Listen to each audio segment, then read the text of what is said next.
Hello students, आज का हमारा टॉपिक है scattering of light. Scattering of light क्या होता है? It is basically change in the direction of light. क्या होता है बच्चों, अगर ये पार्टिकल है हमारे पास, वेरी वेरी स्मॉल पार्टिकल, तो क्या होता है, लाइट यहां से आती है और इस पार्टिकल से ये लाइट हमारी टकराती है, बाउंसिंग बैक हो जाती है ऑल डायरेक्शंस में। इधर ऐसे सारी डायरेक्शंस में क्या हो जाती है, बाउंसिंग बैक हो जाती है बच्चों, bouncing back in all direction.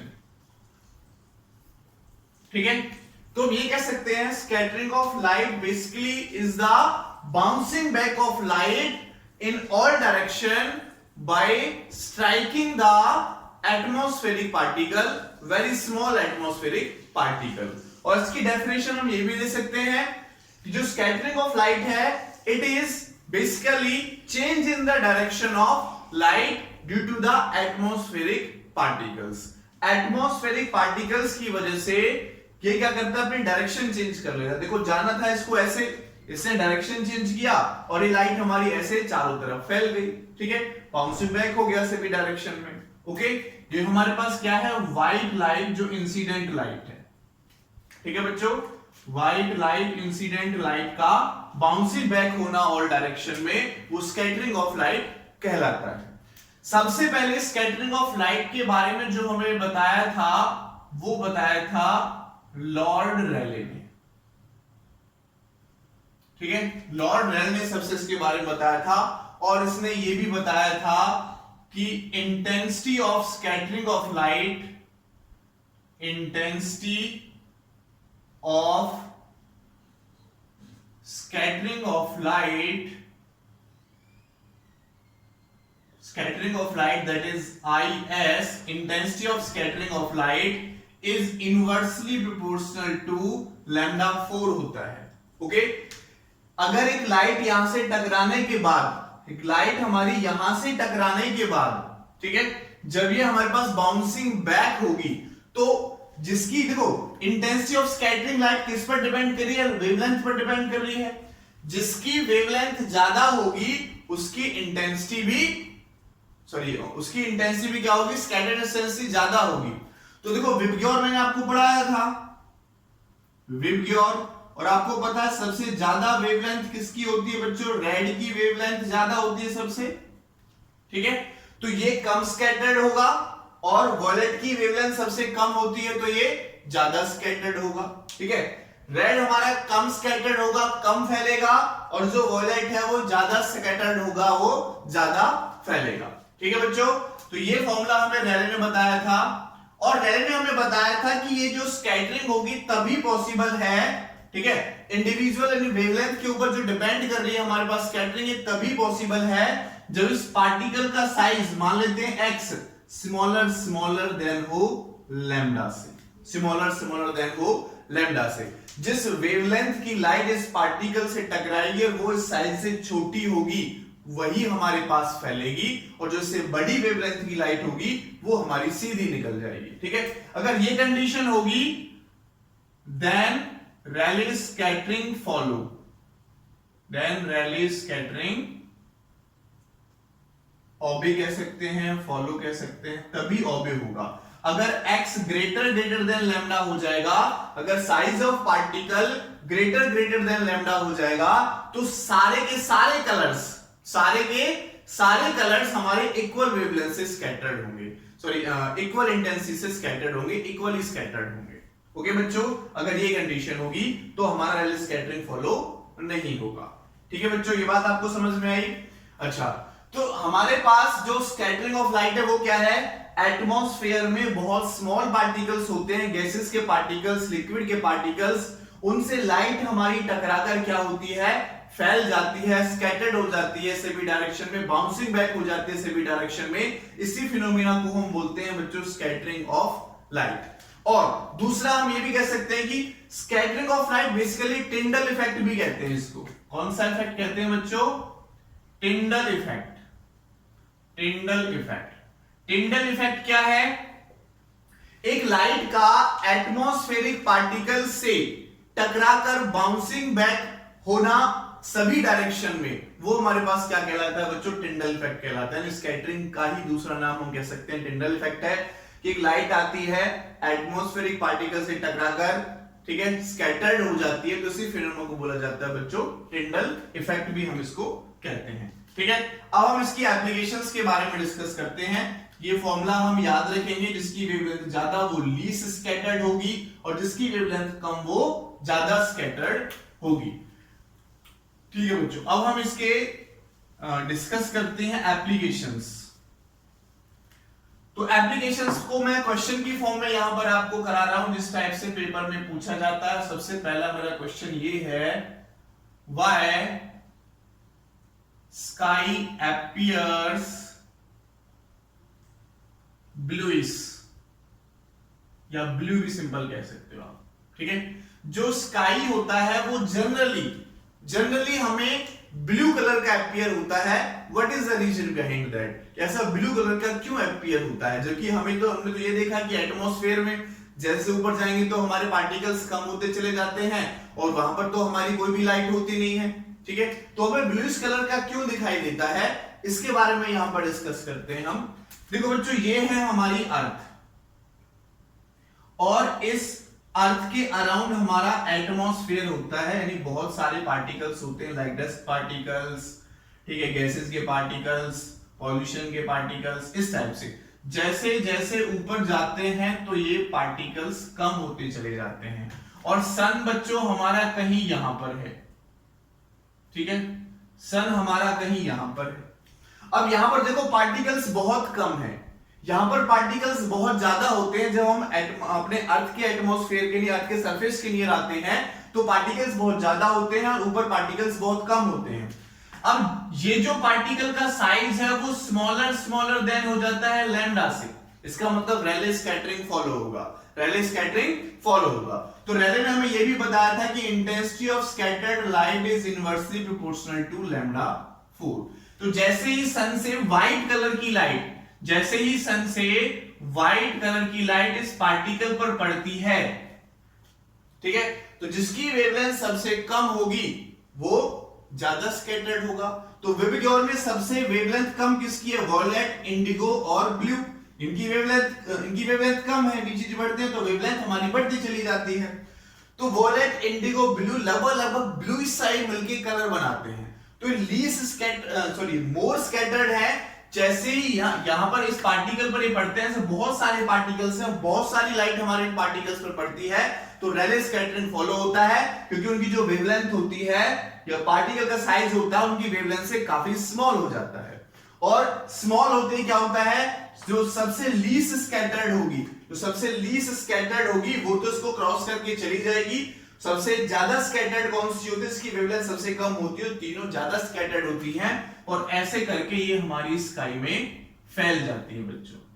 ठीक है, इस टाइप से स्काई में फैल जाती है। जब फैलेंगी तो हमें पूरा का पूरा जो स्काई है वो कैसा दिखाई देगा बच्चों? ब्लू कलर का दिखाई देगा। ठीक है, अब आप कहोगे सर वॉयलेट, इंडिगो भी तो हैं। एक्चुअल में हमारी जो आईज हैं वो ब्लू कलर के लिए ज्यादा सेंसिटिव हैं, ब्लू कलर के लिए ज्यादा सेंसिटिव है। बहुत ज्यादा ब्लू नहीं है लेकिन ब्लू सा लगता है, मतलब हम ज्यादातर ब्लू से लगने वाले कलर्स को भी ब्लू नेम ही देते हैं ज्यादातर। ठीक है, तो जो आई है वो ब्लू कलर के लिए ज्यादा सेंसिटिव, इसलिए हमें ब्लू ज्यादा अपीयर होता है। ओके, तो इस टाइप से ये हमारा था व्हाई स्काई अपीयर्स ब्लू। ठीक है, तो इसकी वजह से स्काई हमारा ब्लू अपीयर होता है कि एटमॉस्फेयर में जैसे ही हमारे अपर की बात करते हैं तो ऊपर एटमॉस्फेयर में पार्टिकल्स होते हैं कम, पार्टिकल्स कम होने की वजह से रेले स्कैटरिंग फॉलो हो जाता है और जो लो वेवलेंथ की लाइट है वो स्कैटर्ड हो जाती है, जिससे हमें वो ब्लू कलर का दिखाई देता है। ठीक है बच्चों, तो ये हमारा फर्स्ट क्वेश्चन था। अब हम नेक्स्ट क्वेश्चन को डिस्कस करते हैं। नेक्स्ट एप्लीकेशन, उसको भी मैं क्वेश्चन की फॉर्म में लिखूंगा। नेक्स्ट एप्लीकेशन, तो नेक्स्ट एप्लीकेशन है हमारी why cloud generally appears white, generally appears white. जो क्लाउड्स होते हैं वो जनरली व्हाइट कलर के क्यों दिखाई देते हैं?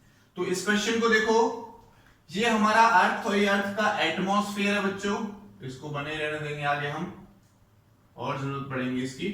ठीक है, तो ये हमारे पास अर्थ का एटमॉस्फेयर हो गया। अब देखो जो क्लाउड होते हैं, वो जो पार्टिकल्स होते हैं, स्काई जो मैंने बनाया था अभी, वो सन के काफी नियर कह सकते हैं। अब यहां पर जो क्लाउड होते हैं वो अर्थ के ज्यादा क्लोज होते हैं। ठीक है, अर्थ के क्लोज होते हैं क्लाउड जो होते हैं। अब जैसे ही सन से लाइट हमारी यहां पर पड़ती है, तो पार्टिकल्स, बहुत सारे पार्टिकल्स साथ साथ होकर बड़ा पार्टिकल बनाते हैं। यानी यहां पे जो कंडीशंस होती हैं वो x ग्रेटर देन लैम्डा हो जाता है। और मैंने आपको बताया कि अगर हमारा जो x है वो ग्रेटर देन, पार्टिकल का साइज ग्रेटर देन लैम्डा हो जाता है, तो सारे के सारे इक्वली स्कैटर्ड होंगी। तो व्हाइट लाइट हमारी यहां से टकराकर इस क्लाउड पर पड़ती है, और क्लाउड पर जो व्हाइट लाइट पड़ेगी तो व्हाइट दिखाई देगा, येलो लाइट पड़ेगी तो येलो दिखाई देगा। ठीक है, तो व्हाइट लाइट, पूरी की पूरी व्हाइट लाइट यहां से हमारी आती है, और ये पूरी की पूरी व्हाइट लाइट हमारी क्लाउड पर पड़ती है, और क्लाउड हमें बच्चों कैसा दिखाई देता है, व्हाइट कलर का दिखाई देता है। ठीक है, क्लियरली बात समझ में आ गई है। ये हमारे पास एप्लीकेशन नंबर 2 कह सकते हैं इसको। अब हम नेक्स्ट क्वेश्चन लेते हैं बच्चों इसका, क्वेश्चन नंबर 3। क्वेश्चन नंबर 3 हमारा कहता है, जब सन हमारा डूबने वाला होता है और निकलने वाला होता है तो वो रेडिश दिखाई देता है। तो हम कह सकते हैं, क्वेश्चन लिख सकते हैं, Y sun appears reddish during sunrise and sunset.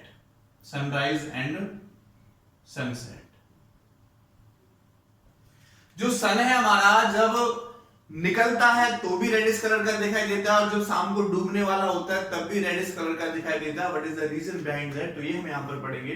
देखो बच्चों, ये हमारी अर्थ है, और अर्थ की एक हॉरिजॉन्टल लाइन होती है, जब इससे नीचे हमारा सन जाने लगता है तो हमें धीरे धीरे दिखाई देना बंद हो जाता है। ठीक है, तो इसको बोलेंगे, जो हमारी अर्थ के सरफेस को टच करके जा रही है यहां से, इसको बोलते हैं बच्चों हॉरिजन। क्या बोलते हैं इसको? हॉरिजॉन्टल लाइन है। तो जब अर्थ हमारा बच्चों यहां पर, सन हमारा यहां पर होता है, यहां लिख देता हूं मैं हॉरिजॉन। जब सन हमारा यहां पर होता है तो डूबने वाला होगा या निकलेगा? सन हमारा यहां पर होगा तो या तो डूबने वाला होगा या निकलेगा। ठीक है, निकलेगा तब भी हॉरिजॉन से बाहर जाएगा, और आएगा तब भी हॉरिजॉन से ऊपर की तरफ आएगा धीरे धीरे। अब होता क्या है, देखो, जब सन हमारा ये कह सकते हैं कि हमारा जो आफ्टरनून का टाइम होता है, अगर मान लेते हैं कि आप यहां पर खड़े हुए हो, ठीक है, अर्थ के सरफेस पर यहां पर खड़े हुए हो, तो सन की लाइट सीधी सीधी पड़ती है, यानी उसको एटमॉस्फेयर में कम डिस्टेंस ट्रेवल करना पड़ता है। लेकिन जब सन डूबने वाला होता है तो उसको एटमॉस्फेयर में ज्यादा डिस्टेंस, यानी लाइट को हम तक पहुंचने में ज्यादा डिस्टेंस ट्रेवल करनी पड़ती है। और अकॉर्डिंग टू विबग्योर सबसे ज्यादा वेवलेंथ किसकी होती है बच्चों? रेड कलर की वेवलेंथ सबसे ज्यादा होती है। ठीक है, इंक्रीज हो रही है वेवलेंथ ऐसे, तो सबसे ज्यादा वेवलेंथ किसकी होती है बच्चों? रेड कलर की होती है, और सबसे कम किसकी होती है? वॉयलेट कलर की होती है। अब जब यहां से पार्टिकल से स्कैटर्ड होगा, धीरे धीरे स्कैटर्ड सारे कलर्स, लगभग सारे कलर्स हमारे यहीं पर स्कैटर्ड हो जाते हैं, और हमारी आईज तक जो कलर पहुंचता है वो रेड कलर का पहुंच पाता है, क्योंकि रेड कलर हमारा लीस्ट स्कैटर्ड होता है, कम फैलता है, और बाकी के कलर्स हमारे ज्यादा फैलते हैं। तो लगभग रेड कलर हमारी आंखों तक, जब हॉरिजॉन पर हमारा सन होता है तब हमारी आंखों तक रेड कलर पहुंच पाता है। रेड कलर क्या होता है? लीस्ट स्कैटर्ड होता है, वो स्कैटर्ड ज्यादा नहीं होता है। ज्यादा स्कैटर्ड वॉयलेट ये सारे यहां तक स्कैटर्ड हो लेते हैं, हमारी आंखों तक रेड कलर पहुंच पाता है। तो that's why sun appears reddish during sunrise and sunset. ये इसकी थर्ड एप्लीकेशन थी। अब हम इसकी नेक्स्ट एप्लीकेशन की तरफ चलते हैं। तो देखो बच्चों, आपने जनरली देखा होगा जो डेंजर सिग्नल्स होते हैं वो रेड कलर के होते हैं। डेंजर सिग्नल्स जो होते हैं, आप सिग्नल पढ़ते हैं रास्ते में, जब किसी कार से, बस से, बाइक से आप जाते हैं तो उसमें डेंजर सिग्नल रेड होता है, येलो भी होता है, ग्रीन भी होता है, लेकिन डेंजर सिग्नल को रेड से शो करते हैं। आप रेलवे लाइन पर गए हो कभी तो वहां पर भी जो डेंजर सिग्नल होते हैं, रेड बत्ती है तो वो नहीं चलेगा आगे। तो डेंजर सिग्नल्स रेड के क्यों होते हैं? वाई, फोर्थ एप्लीकेशन हम पढ़ रहे हैं, why danger signals are red. जो हमारे डेंजर सिग्नल्स होते हैं वो रेड कलर के क्यों होते हैं? तो ये हम यहां पर टॉपिक पढ़ रहे हैं। देखो बच्चों, जैसा मैंने अभी आपको बताया कि सबसे जो मोर वेवलेंथ की होती है, मोर वेवलेंथ किसकी होती है बच्चों? रेड कलर की होती है। और अकॉर्डिंग टू रेले जिसकी वेवलेंथ ज्यादा वो लीस्ट स्कैटर्ड होगा, जिसकी वेवलेंथ ज्यादा वो क्या होगा? लीस्ट स्कैटर्ड होगा। तो जो रेड कलर है, ठीक है, रेड कलर वो क्या होता है बच्चों? लीस्ट स्कैटर्ड होता है। लीस्ट स्कैटर्ड होगा तो ज्यादा डिस्टेंस से भी हमें ये दिखाई दे जाता है, ज्यादा डिस्टेंस तक ये ट्रैवल करता है, कह सकते हैं हमारी आंखों पर ज्यादा डिस्टेंस से ये आ जाता है। तो डेंजर सिग्नल है, कहीं दुर्घटना नहीं हो जाए, कहीं कुछ हो नहीं जाए, इसलिए उसको रेड रखते हैं। रेड कलर हमारा दूर से भी दिखाई दे जाता है, red colour least scattered colour होता है, दूर से भी दिखाई दे जाता है, इसीलिए डेंजर सिग्नल्स हम कैसे रखते हैं बच्चों? रेड कलर का रखते हैं। क्लियर? रेड कलर का डेंजर सिग्नल रखा जाता है। ओके ओके बच्चों, अब एक क्वेश्चन और देख लेते हैं हम, एक एप्लीकेशन और देख लेते हैं इसकी, ठीक है। जो फॉग लाइट होती है, वह fog light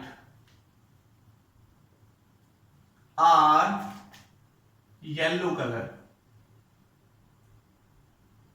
are of yellow colour. जो फॉग लाइट होती है वो येलो कलर की क्यों होती है? आपने देखा होगा कि जब फॉग बढ़ता है तो बहुत लोग होते हैं अपनी जो हेडलाइट होती है एक पॉलिथीन लगा लेते हैं येलो कलर की। तो इसके पीछे क्या रीजन है कि येलो कलर की पॉलिथीन लगाते हैं? क्यों लगाते हैं? देखो बच्चों, अगर मैं अपने विबग्योर की बात करता हूं, सर बार बार विबग्योर की ही बात कर रहे हो, ठीक है, तो अगर मैं विबग्योर की बात करता हूं तो देखो येलो कलर हमारा लगभग बीच वाला कलर है, मीन कलर हम इसको कह सकते हैं, ठीक है, मीन कलर हम इसको कह सकते हैं येलो कलर।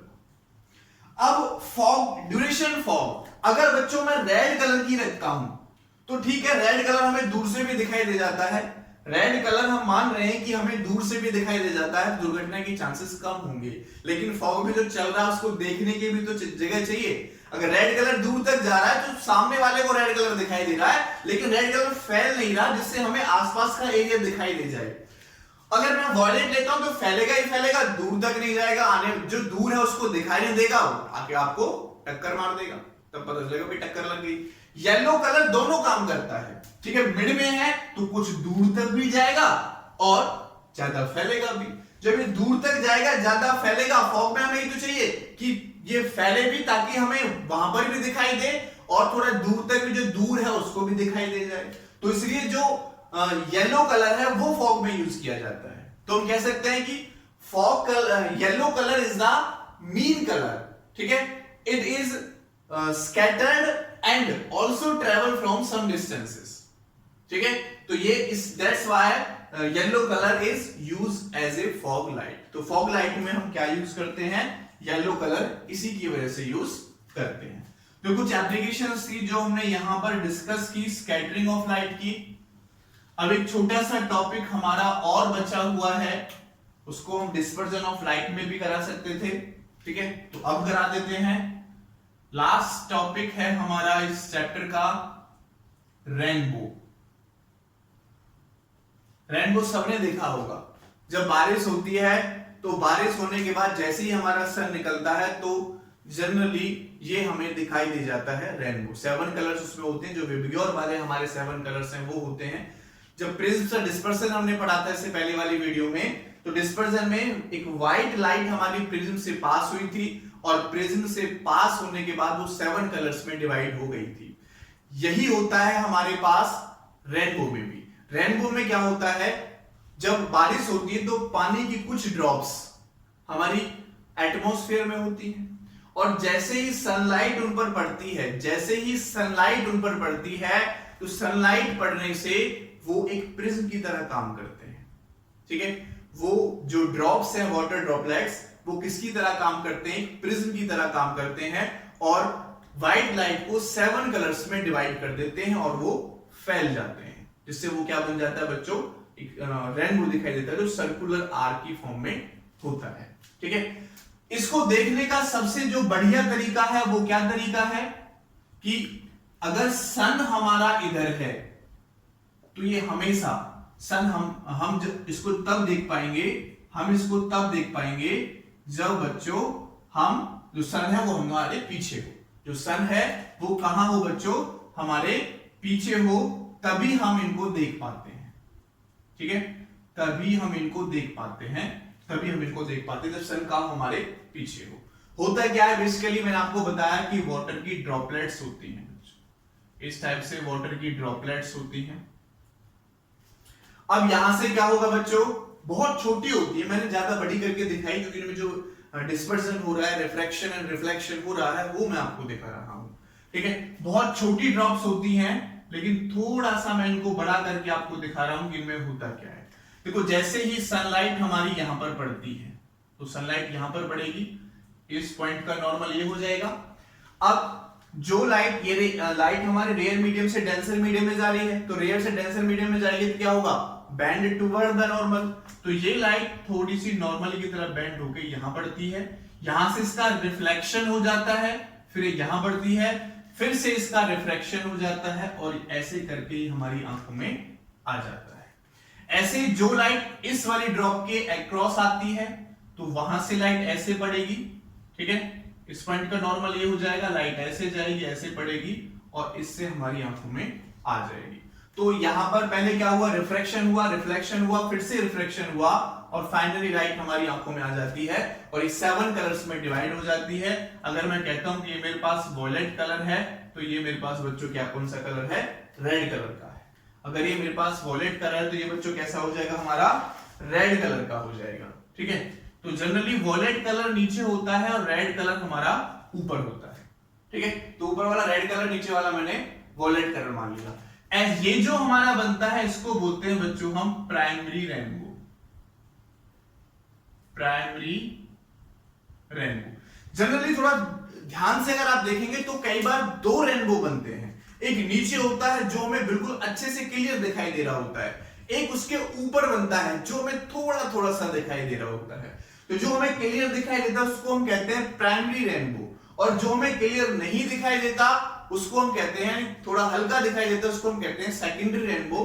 और सेकेंडरी रेनबो में क्या होता है? ऐसे ही जैसे 2 ड्रॉप मैंने बनाई एक्सट्रीम कलर के लिए, 2 ड्रॉप मैंने रेड कलर ये, वॉयलेट कलर ये, तो इसमें क्या होता है बच्चों? ऐसे लाइट आती है सन से, यहां से इसका इस टाइप से रिफ्लेक्शन होता है, और फिर ये हमारी आंखों में आती है।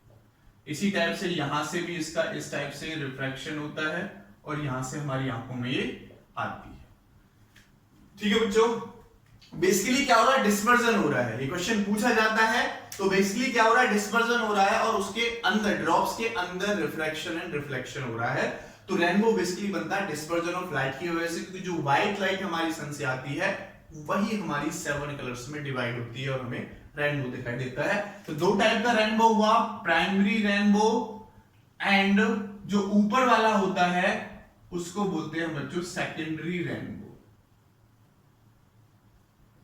ठीक है, तो ये हमारा था स्कैटरिंग ऑफ लाइट के बारे में। Thank you so much.